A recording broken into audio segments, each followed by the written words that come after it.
Bueno, pues nos disponemos ahora a abrir un poquito más el foco. Vamos a hacerlo con una ponencia que tiene por título La edición en el mundo. Para ello nos acompaña el consultor editorial y analista de tendencias del sector del libro, Rüdiger Wijsenbart, que ya lo veo preparado. Le recuerdo que el señor Wijsenbart impartirá su charla en inglés y que los aparatos de traducción están a la entrada. Rüdiger, to have a global point of view of publishing market. Bien, vas a hablarnos del mundo editorial en el mundo. Estás en tu casa y estamos encantados de escucharte. Muchas gracias por esta bienvenida y estoy encantado de estar aquí de nuevo. Como habéis dicho,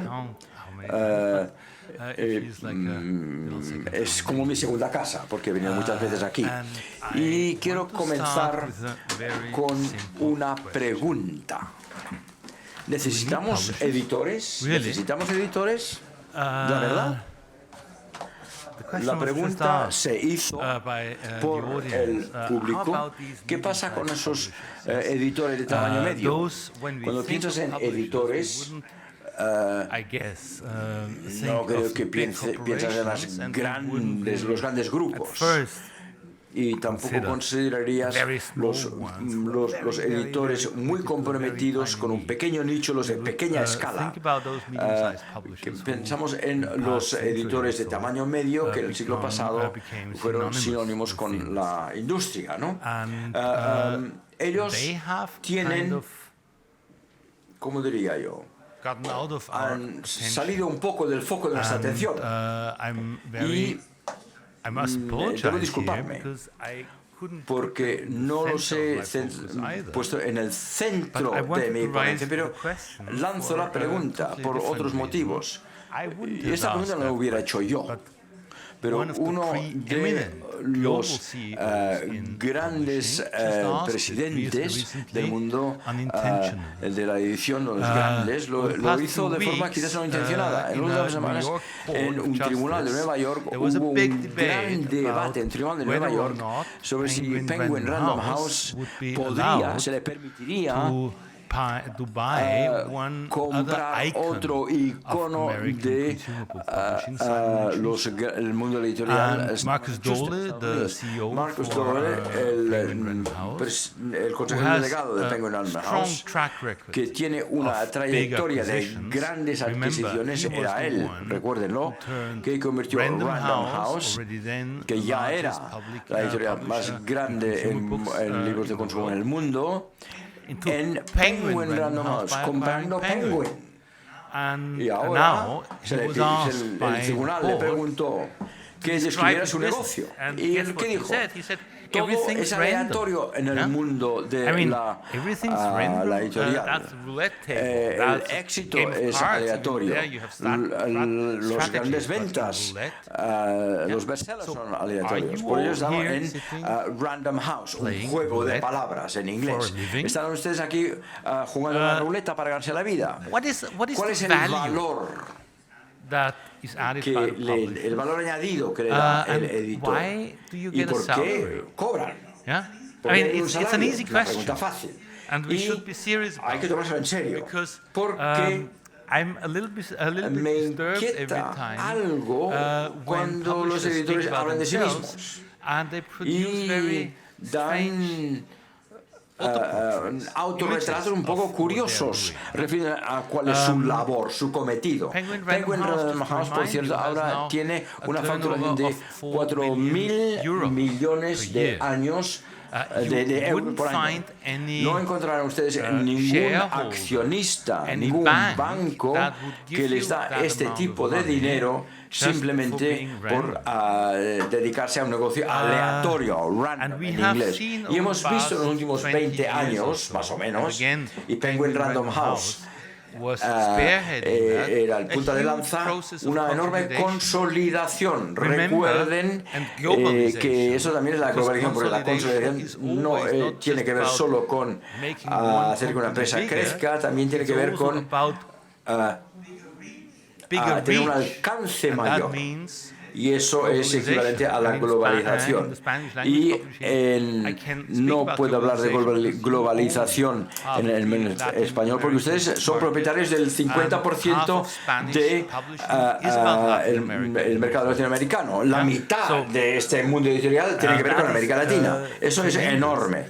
Y veo la nueva edición del Global 50 Ranking de toda la industria en el mundo. Aquí son las cifras. Vemos que los 10 primeros, entre los primeros 50, hablando de grandes grupos editoriales, son más del 50% de todo el negocio.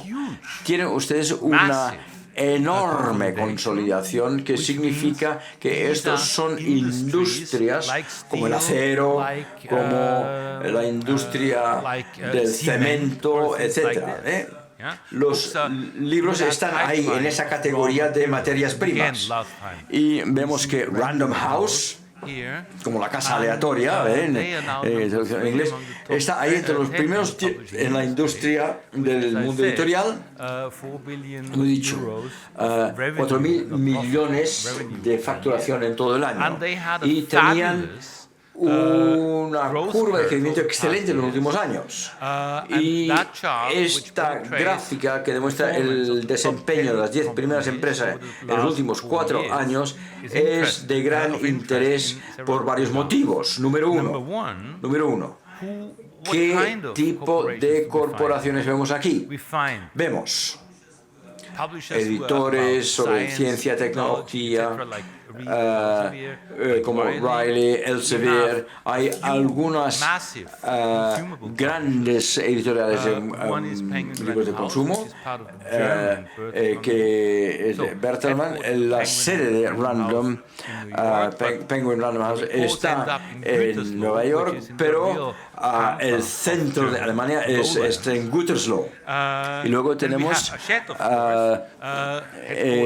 Hachette en París. Pero la parte principal tenemos Thomson Reuters, que son profesionales, noticias Reuters. No incluimos la parte de noticias, solamente incluimos la parte de libros y periódicos para tener una representación más o menos equitativa de una industria. Y luego también tenemos editores de libros de consumo. Pero todos estos grandes grupos tienen un alcance importante en el mundo de la literatura en inglés. Y a diferencia del mundo de publicación en inglés, edición en inglés y el resto.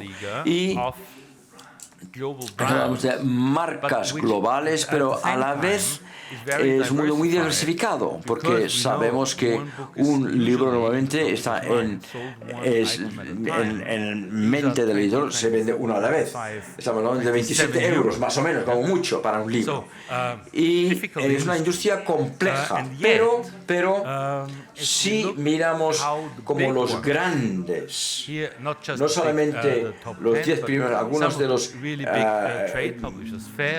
grandes eventos, y hablando del impacto de la pandemia, y se ha dicho esta mañana, la mayoría lo hicieron bien, le salió bien. Y esto sobre todo es aplicable a la publicación de trade, que esto no es solamente el caso de las corporaciones más grandes. Bloomsbury, por ejemplo, con ingresos de unos 250 millones de euros, así que mucho más pequeño. UK Bloomsbury, la casa de Harry Potter, han tenido los mejores años. Por tanto, algo sucedió en esta industria en los últimos años que no es solamente se trata de una cosa aleatoria, de tener un bestseller, coger aquella joya, el Harry Potter, Dan Brown, lo que sea, un autor importante. Y esto es entre todos estos 50 editores. Hay muchos, y sobre todo en la parte de gran consumo. Ellos han hecho sus deberes. Y sus deberes Patrici, en su charla al inicio esta mañana, ha remarcado esto ya. Ha dicho que habían comenzado antes de la pandemia a centrarse en la cadena de valor, centrarse en experimentar con nuevos canales de venta, con entrar con éxito en nuevos mercados, comunidades de lectores, toda suerte de actividad. Cosas que no simplemente se trata de tener la suerte de encontrar aquel premio Nobel de literatura, este libro tan fantástico, esta joya, no, que están creando con éxito una industria resiliente, con éxito. Y ahora vuelvo a la pregunta con la que empecé, de las editoriales de tamaño medio. Hacer estos deberes, pues, es un ejercicio muy caro. Tienes que crear equipos y pagarlo, no por estas cosas aleatorias, esta suerte de encontrar aquello. No, tienen que hacer trabajo diario, contratar especialistas, gente de informática, tener el dinero para experimentar.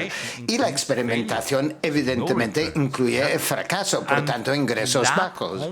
Y en hacer estos deberes, los grandes, evidentemente, tienen una gran ventaja y nuestra preocupación debe de estar con los actores de tamaño medio que tienen todo el coste, pero no el apalancamiento para conseguir estos ingresos.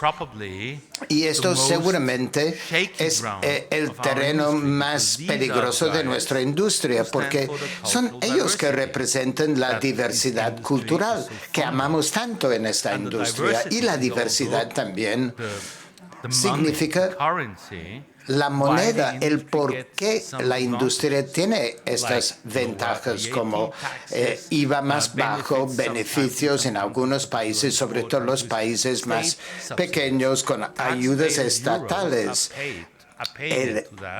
Los euros de nuestros impuestos están pagando mantener esa diversidad.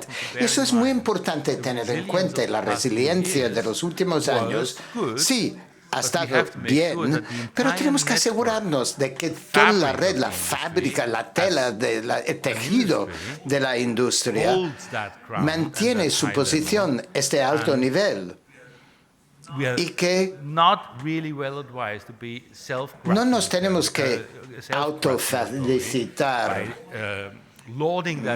con esa resiliencia, esta fuerza, ese músculo, y decir, no, todo está igual, seguimos igual, hacemos todo lo mismo de lo que hacíamos antes de la pandemia. Y tal como ya se ha dicho varias veces, tenemos por delante tiempos difíciles con la inflación, la crisis energética, todo esto. Por tanto, tenemos que tener muchísimo cuidado.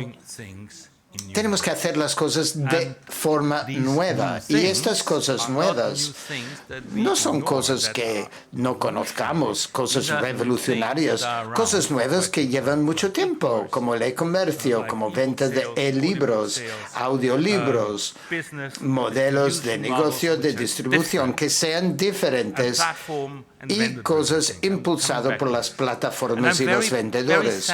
Y volveré a esto. Y me entristece mucho de que sobre todo en el frente digital y el e-comercio somos muy pobres en cuanto a números. Soy muy consciente, y esto ya ha salido en el debate, ¿por qué no tenemos números claros sobre las ventas en línea de libros impresos? ¿Por qué?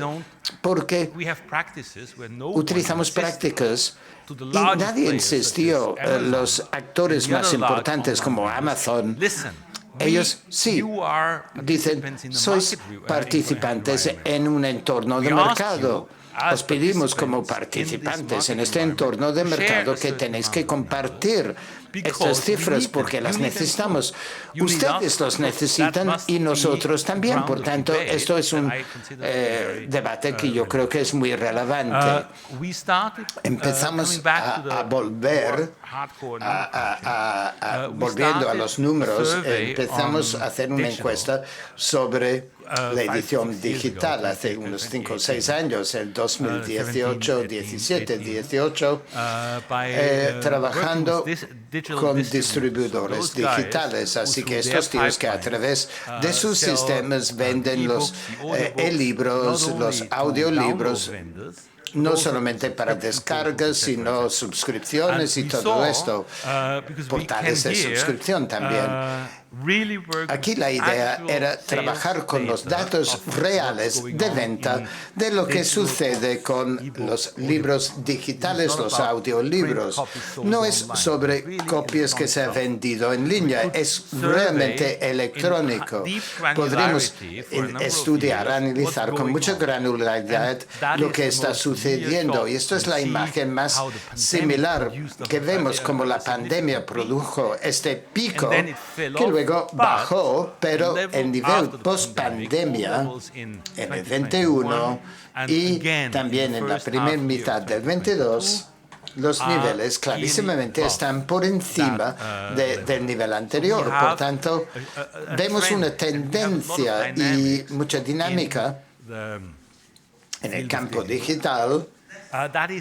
Y se trata menos de los e-libros, más de los audiolibros, pero lo que es más relevante es que nos muestra desplazamientos iniciales en el comportamiento del consumidor.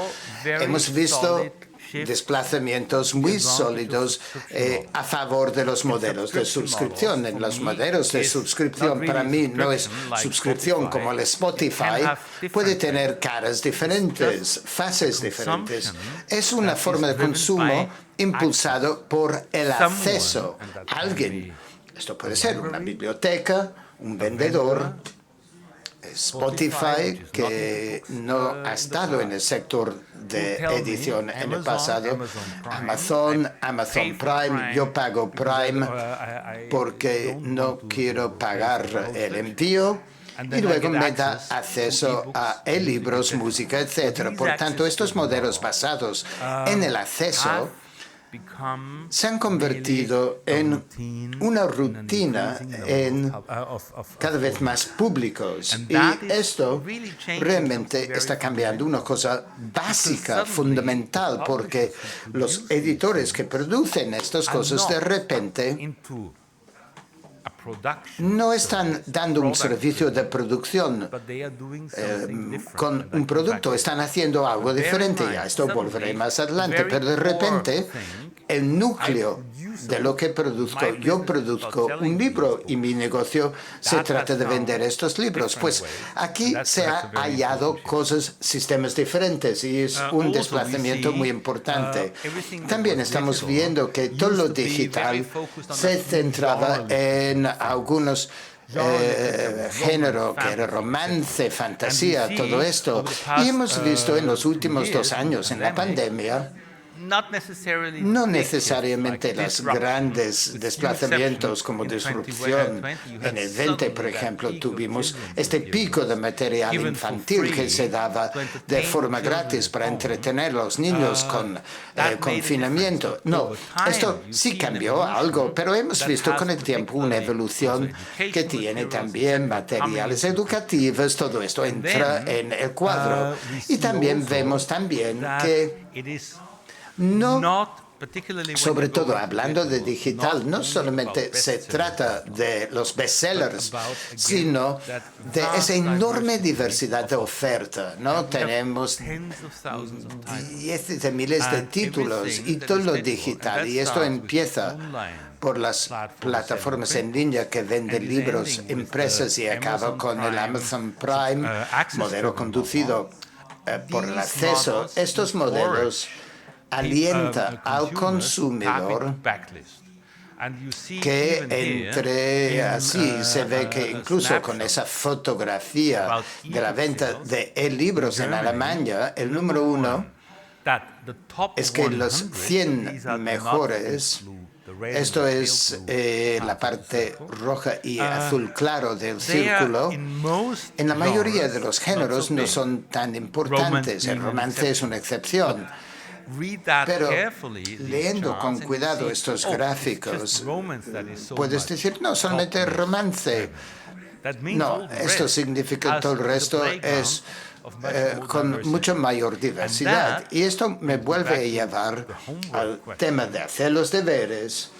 Tenemos que hacer nuestros deberes de verdad para poder gestionar activamente el catálogo, no solamente los títulos nuevos, sino los históricos. Y para hacer esto, tenemos que comprender nuestros públicos diferentes, porque estos públicos se comportan de formas diferentes según si cogen un romance para leer en el tren o si cogen libros para sus hijos o un libro no de ficción. También hemos visto este declive en libros electrónicos en la no ficción. En muchos países es interesante porque nos muestra que los libros pierden un poco de terreno cuando es decir, en que los consumidores buscan información de libros. La autoayuda, esto se está mostrando, este desplazamiento. Por tanto, tenemos que hacer los deberes, que es costoso, claro, a tomar el tiempo, energía personal, los equipos para construir una base de conocimiento sobre esto. Y esto lo vemos con el libro impreso, debido al control de medios, el medio control, que es la empresa de análisis del mercado de Alemania, como Nielsen en el Reino Unido, que nos permitían acceder a sus datos durante mucho tiempo. Un estudio de 10 años del consumo del libro impreso. Y cogimos solamente ficción. Y vemos aquí dos cosas. La línea discontinua roja, y tenemos una preferencia en estos estudios. No nos centramos en el valor en ingresos, porque esto tiene cambios de precio, todo tipo de complejidad, la inflación, etcétera. No, preferimos centrarnos en volumen, porque es aquí que realmente esto es lo que ocupa la atención, la mente del consumidor. Por esto contamos con el volumen, no el valor, y vemos con el tiempo un declive continuo en ficción en cuanto a la venta, el volumen de venta en los 10 años, una cosa muy regular que no se ha visto acelerado por la pandemia. Por tanto, es una tendencia sólida, subyacente, y lo otro que es menos espectacular, pero también regular, si vemos la parte verde, tanto verde claro como oscuro, esto es nuestra cartera histórica. Vemos con los títulos de ficción en los 10 años, vemos este tipo de estabilidad, este declive gradual, pero el aumento de nuestra cartera histórica. Así que, ¿a qué nos lleva esto? A ver, yo creo que tenemos que tener en cuenta, y realmente soy predicador en cuanto a esto, tenemos que tener en cuenta que estamos trabajando en un entorno, una industria cada vez más complejo y más exigente, donde tenemos que tirar de tantos hilos, donde tenemos que gestionar inventarios enormes de títulos, tanto antiguos como nuevos, y en el que tenemos estas cosas nuevas que ya no se ven como cosas nuevas, llevan años, de hecho, y se han hecho mainstream. Pero la gestión activa, la explotación de llamar la atención a estos sistemas, esto en la mayoría de las empresas no se ha hecho una cosa mainstream. Las grandes empresas, incluyendo Penguin, Random House, Hachette, Planeta en España, incluyendo Penguin Random House, editorial, pues se han hecho súper fuertes porque realmente han prestado atención a estas nuevas formas. Por tanto, lo que hacen ellos no es aleatorio en absoluto. Y nos tenemos que centrar en cosas que tradicionalmente caen fuera de nuestros horizontes. Autoedición, otras formas de edición, donde, por ejemplo, autores muy tradicionales de bestsellers, de repente en los últimos 2 o 3 años han empezado a decir, hey, un momento, ¿necesito yo un editor? ¿Por qué no lo puedo hacer yo mismo? Gente como Joel Dicker, que empezó con una editorial muy pequeña en Suiza, con una agencia en París. Él se hizo enorme en Estados Unidos, con libros escritos en francés. Y de repente decidió, cuando este editor francés murió porque era muy mayor, que tenía que replantear cómo hacerlo con sus libros. Dice, yo puedo comprar estos servicios. La editorial es un servicio, la distribución es un servicio, el marketing es un servicio. Y de repente es lo que hacen, son nuevos modelos. Y aquí el truco. A ver, sí, vuelvo a este tema. Y tenemos estos modelos que se basan en el acceso y tenemos todo esto que se basa en las plataformas, las comunidades. Pensamos en WordPad, cosas nuevas. Vimos este auge en manga, en novelas gráficas. Webtoon, que compró Wattpad, una empresa coreana. ¿Cuántos niños están locos con la cultura coreana de repente? Y todo esto es completamente diferente, tal como ya se ha dicho. Niños que empiezan a consumir de forma enorme este webtoon, manga, de repente a la vez leen libros así de gordos, impresos, y los compran para poner en su estante, en su habitación, como coleccionables, y promocionan estas ediciones preciosas físicas en TikTok, una red social china. Es este el mundo en el que habitamos. Por tanto, tenemos que aprender que prestar atención a todos esos factores, no tomar el modelo, el comportamiento de hoy, pensando que esto será lo que hacen nuestros hijos. Esto puede ser un modelo adecuado para algunas cosas, y esto necesita a TikTok y hacer una cara rara y no sé qué, a la vez que otras cosas. Y esto me vuelve a la pregunta principal: ¿cuál es el trabajo de la editorial? Antes era producir un producto e intentando dominar en este mercado, pero hoy en día,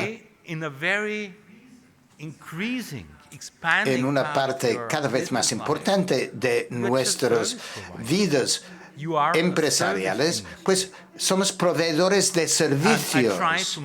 Y esto lo he intentado hacer un modelo con este gráfico, que con esto cierro, donde vemos un modelo, el antiguo, y no digo que uno está comiendo el otro, uno reemplaza el otro.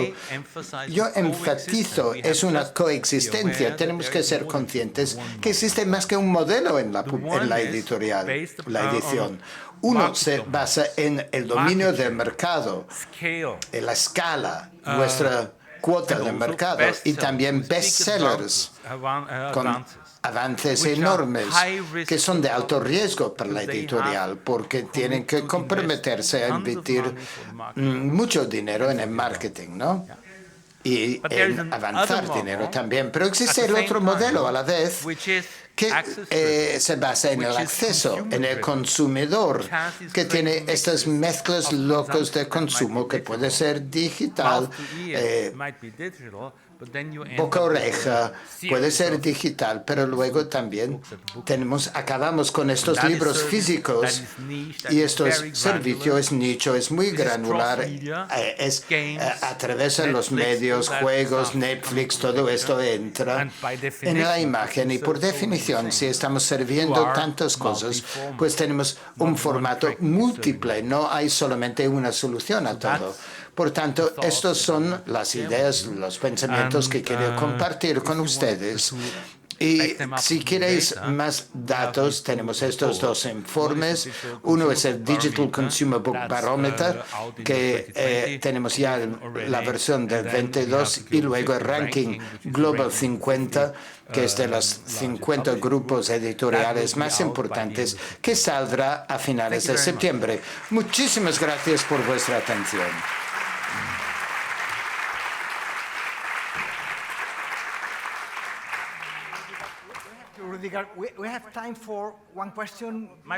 Tenemos tiempo para una pregunta o más. Un placer. A ver, tenemos esta pregunta.